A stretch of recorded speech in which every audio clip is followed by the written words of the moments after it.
dito ako. Sabi kayo lahat. Wala po, kahit hirap. Anong trabaho ng asawa niyo? Ano, magsasaka lang. Magsasaka. Ilan po anak niyo bali? Lima po sila. Sino yung panganay nasa?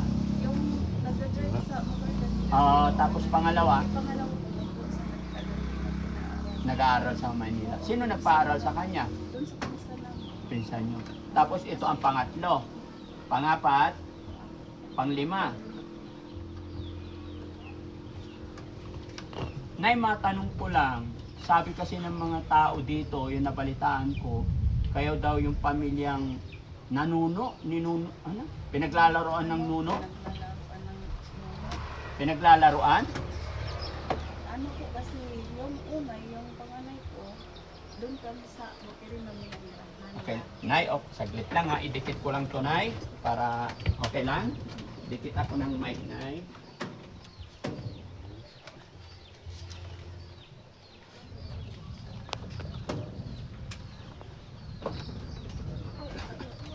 Ano apelyido niyo ulit, Nay? Abok.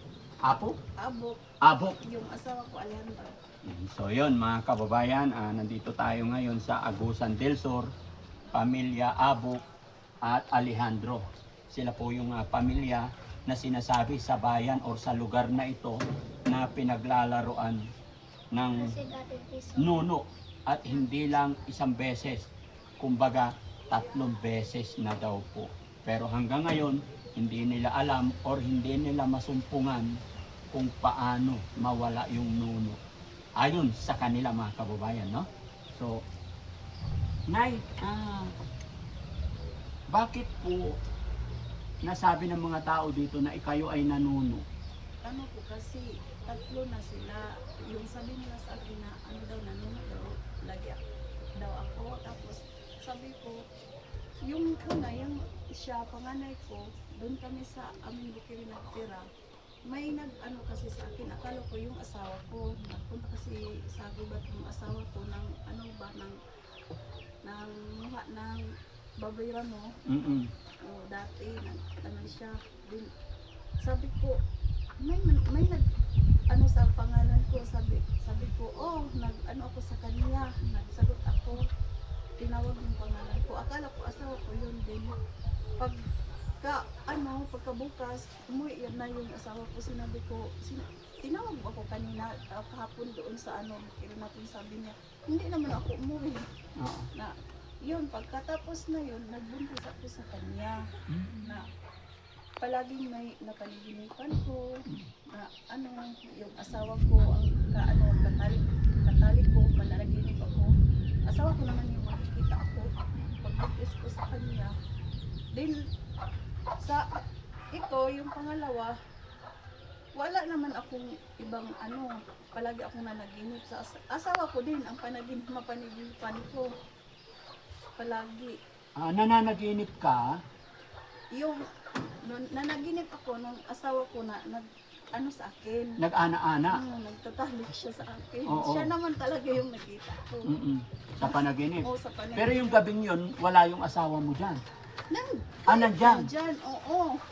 Nandyan ang asawa ko, katabi ko. Ang katabi mo, pero sa panaginip, Sa panaginip nag-ana-ana kayo? Yun ang asawa ko lang naman yung nakita ko. Oo. Kaya yung mga kapitbahay ko, yung kapitbahay namin, sinabi nila na, na ganyan ka, ganyan. Naana-ana ka ng nuno? Kasi, yung panaginip mo, asawa mo yun, pero hindi daw Pero yung iba pala. asawa ko. Oo. Sabi ko naman, parang hindi ako maniwala kasi hindi ko naman nakita. Yung asawa ko lang naman yung panaginipan ko palagi. Tapos ganito ang lumalabas. Oo, silang 3. Nagsunod-sunod din. Pati sa doktor, nagtatanong na nga ako. Oh. Sabi ko, Dok, bakit naman ganun? Sabi ng doktor din, sabi nila, baka may kayo, kadugo na ganyan. Sabi ko, oo, sa papa ko, may 3 din yun. 2 lalaki, 1 babae. Yung patay. Pero matanong lang kita, siyempre,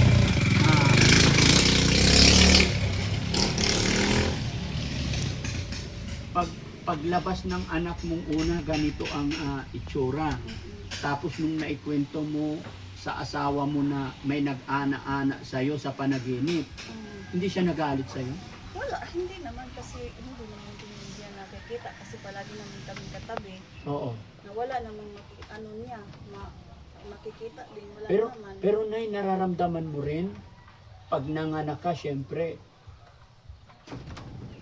tuwing mananaginip ka na may nag-ana-ana sa'yo, na ibang espiritu, nararamdaman mo rin yun? Wala. O in your dream talaga? Yung ano ko lang, panaginip ko Panaginip lang. lang Pero sa yung katawan ko, wala, Wala naman naman. akong mararamdaman. Sa panaginip ko lang yun palagi.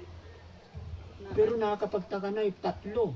Oo nga, tapos, kaya nga, nagtanong na ako sa doktor, sabi nila na lumabas daw yan pag may kami, kalahi. Baka kalahi. Oo, may lahi kasi kami, yung pinsan ng papa ko, tatlo din yun. At saka yung asawa ko, may lahi din sila na ganitong mga So sa ganitong sitwasyon, Nay, etong mga anak niyo po, anong grade na po siya? grade 7, Grade 7. Siya, grade 1. grade 1. Ilang taon na siya? Mag 13. 13. Siya naman, 7. tapos siya, 1 years old and 5 months. normal naman lahat. Normal lang po. Anong pagkakaiba nila sa mga ibang bata? Yung mga anak ko, ganyan lang din po. Pero bakit yung mata nila parang iba? Pero iba sila kaysa dati yung una kong mga anak. Oo. Kasi sila, mahirapan sila lalo na pag mainit. Mm-mm. Yung mahirapan sila yung araw, hindi sila masyadong makakita. Kasi tinanong ko sila, sabi ko, ba't ganyan, sila ba? Hindi sila masyadong magpikit kasi yung mata nila pag maanohan sila ng araw. Nasisilaw sila sa araw? Nasisilaw, oo. Sabi ko, ba't kayo ganyan? Sabi nila, mama, masakit kasi yung init. Masakit. Masakit daw sa nila, balat. At sa kapanin nila. Puro lalaki. Oo. So, anak ng kano. No? Walang babae? Wala nga. May babae ako. Hindi, yung babae ganyang kulay. Wala po. Ang pupugi pa naman, hello. Anong name mo? Raymond. Raymar. Kumusta ikaw, Raymar? Okay lang. Patingin ng mata mo. Anong nararamdaman mo? Okay lang. Pagkaroon. Okay lang pag walang araw. Paano pag may araw? Hindi po ako blood niya kanina. Blind. Kaya nakaganyan ka lang. Pero pag ganito, okay lang.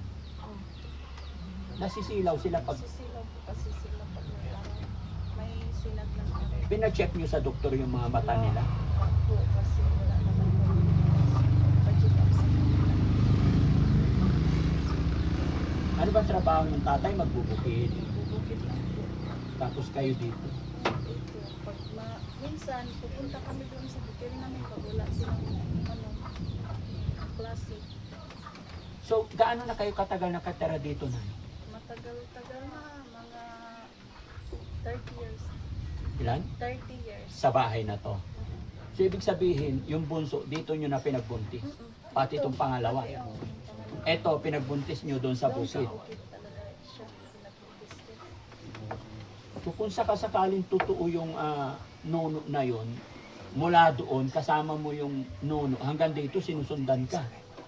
Siguro, kasi kasi sa isip ko, hindi talaga ako makapaniwala. Kasi hindi ko naman talaga na dapat mararamdaman ko yun.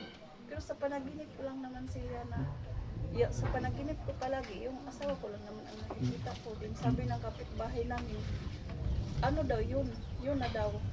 Kasi pinagpalit lang daw ang mukha sa asawa ko. Hindi naman ako naniwala.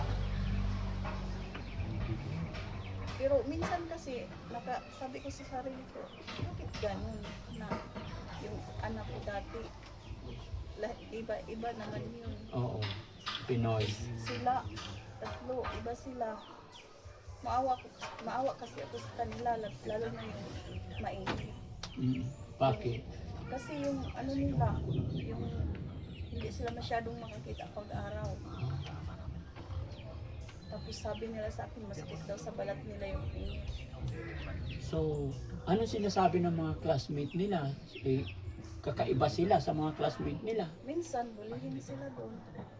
Sila, yung mga malalaki na, sabihin pa na, anak impacto, anak daw sila ng impacto. Sinasabihan silang anak ng impacto. Ano yung minsan. pangalan mo ulit? Raymond. Raymark, ako si Daddy Frankie. Kaibigan niyo, ano? So, sa school, nasubukan mo rin na sinabihan ka nila ng impacto? Opo. Anong nararamdaman mo nung sinabihan ka nila? Malungkot po ako. Nalulungkot ka. Anong ginagawa mo pag may nambubuli sa'yo? Hayaan na lang dahil nalulungkot ako. Okay, very good. Pag pumapasok ka, magkano baon mo? 10. 10. Pupugi pa naman, no? Pero kamukha pa rin ng nanay. No? Kamukha mo yung nanay mo? Mabuti marunong ka na magtagalog. Kasi ano yan daddy, ayan, malaki yan, grade niya. Mataas ang grade niya. Mataas ang grade niya. May ano siya, palagi natanggap na award pag kuanan hindi na closing. Mag-aaral ka lang mabuti, ha? Huwag mong intindihin yung mga classmate mong nambubuli, ano? Gawin mo na lang kaibigan sila. Matututo, masasanay din, ano? Si kuya naman, hello kuya, okay ka lang? Ano pangalan mo? Ber? Brian. Braille. Ba't ganun pangalan nila? Parang Kanu din. Ha? Yun lang kasi yung isip ko. Kasi may anong pinanood ako na palabas sa TV. Inano ko na lang. Dinaya mo. Ginaya ko na lang. So bali ang anak nyo 5. Opo. Wala nang balak dagdagan. Hindi na po kasi ang hirap eh. Opo. Mahirap. Lalo na pag magkasakit yung bata, walang pera, hindi ka masyadong makapunta sa doktor. Gaano po kahirap ang buhay nyo dito? Ano eh, kasi minsan may magkain na lang kami ng kamuting kahoy. Pag, lalo na maliit na yung bigas namin. Kasi yung asawa ko magsasaka lang. Ay maliit pa yung kita namin sa kiri namin. Hindi pa masyadong matirahan.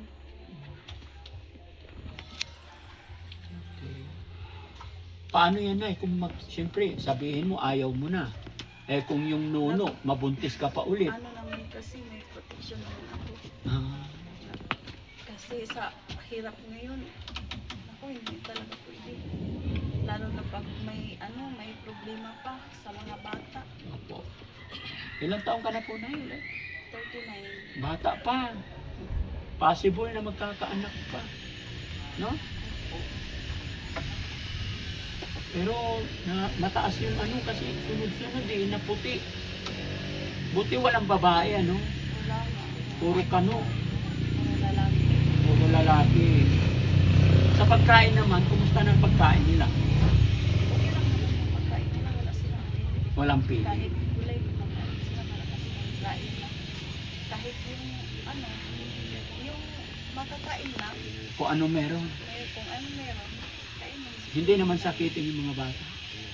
Hindi naman masyado. Anong findings ng doktor talaga sa kanila? Wala namang sinabi. Sabi ng doktor, sinasabi nila na sabi ng doktor na tinawag daw sila na albino. Sorry? Albino. Ano ibig sabihin nun? Yung mga tao na anak araw daw. Anak araw. So hindi naman naniniwala yung doktor sa nuno. Oo, hindi. Pero dito sa lugar ninyo, sinasabihan sila ng mga batang engkanto. Dito talaga sinabi nila nga ganyan, mga anak daw na ito. Ako na nanay pag marinig ko yan masasaktan talaga ako. Kasi hindi naman ako talaga na sinabi ko minsan magbiro na lang ako na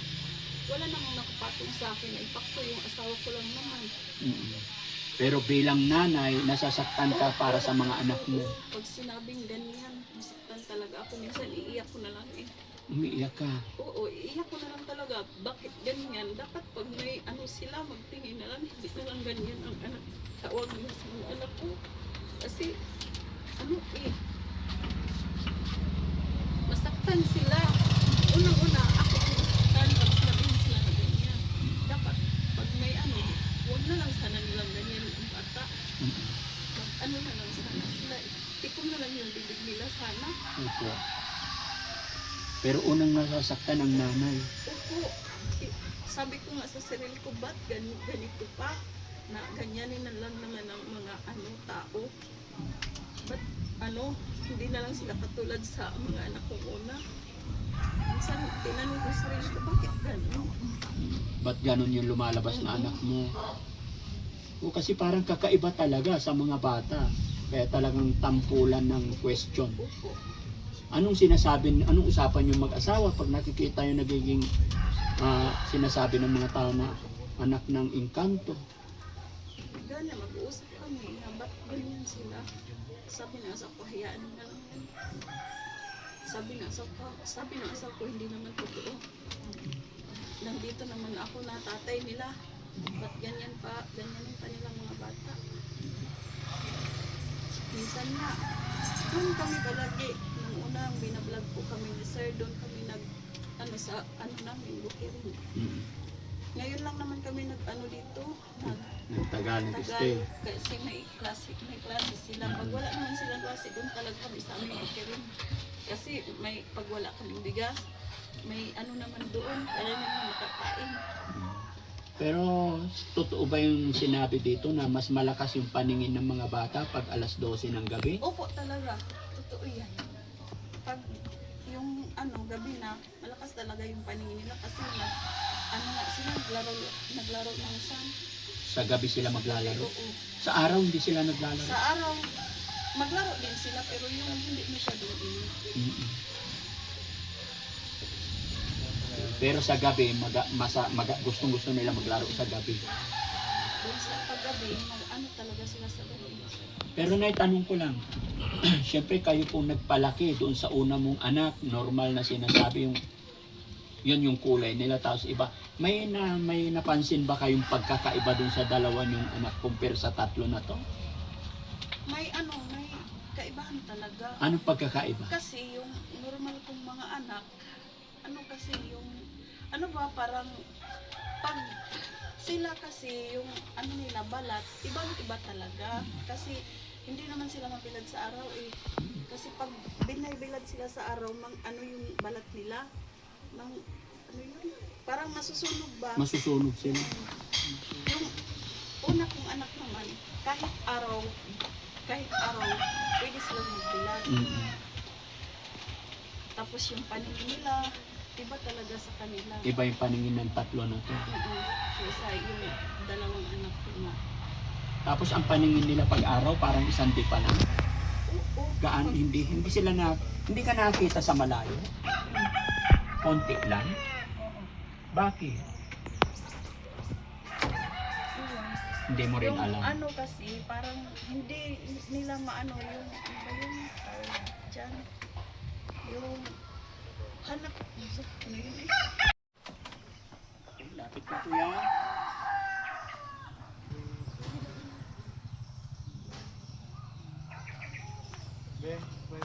Smile be? Smile.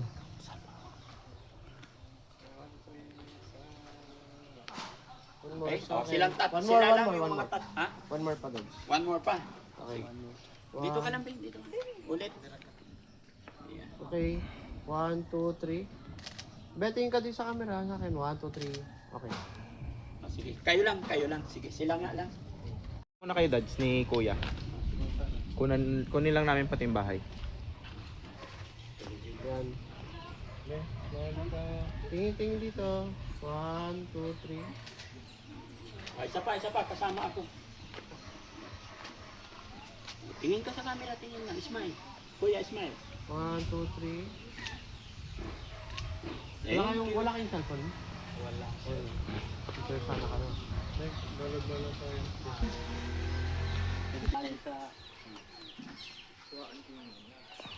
Lay kape, nasagol.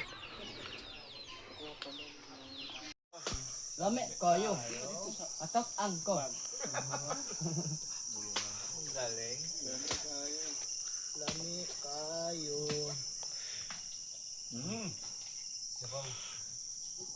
Masasarap yung siyabaw.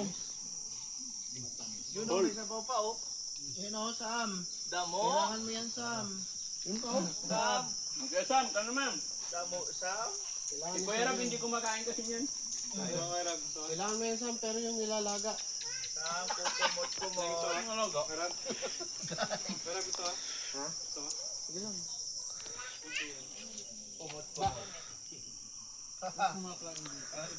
Kain din yung mga aso eh.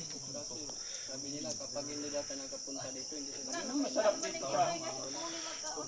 Yan ang masarap dito. Buko pa lang. Panalo na. Iba yung ano, yung sabaw. Anong ibang sabaw? Parang ito. Pero kayo nagsawa na. Sa dami pa naman. Sawa na. Ayaw na. Yan na lumaki. Ayaw na kain. Ganyan, ayaw. Tagbaw na ba? Tagbaw na. Tagbaw. Tagbaw na, sawa ba? Tagbaw. Sawa na. O, tagbaw, Bisaya. Tagbaw na. O. Yung ano, sa Bisaya, asawa. Bisaya, asawa. Tagalog, asawa ka na. Tagbaw na. Sawa. Butong, butong. Sawa. Tagbaw na sa butong. Ako dili tagbaw sa butong. Kain pa rin. Kahit araw-araw. Picture na rin, ama ka na.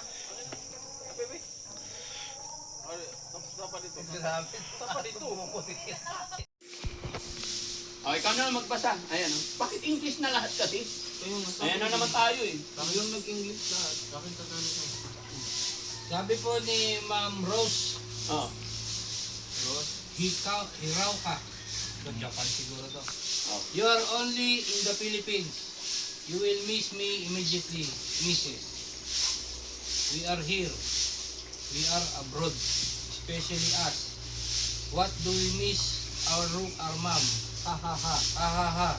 Just again, the PB team, Daddy Frankie, take care on PB team in the NYU.